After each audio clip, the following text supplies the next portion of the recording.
Hi mga kuripot! So for today's video, dahil nga malapit nang makumpleto yung accessories ng bike ko, ay humanap ako dito sa TikTok shop nung kulang, which is itong busina.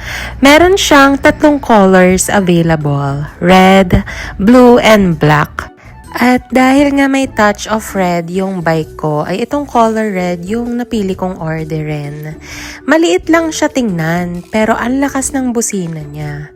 De battery nga pala to, at madali lang naman palitan ng battery kapag low bat na siya. May cover lang siya dyan sa likod, kaya naman pag naubusan na ng battery, ay napakadali lang talagang palitan. Tinesting ko na nga agad kung malakas ba at pakinggan nyo. Meron siyang 5 ringtones at kailangan mo lang i-long press para mapalitan mo kung anong gusto mong klase na tunog.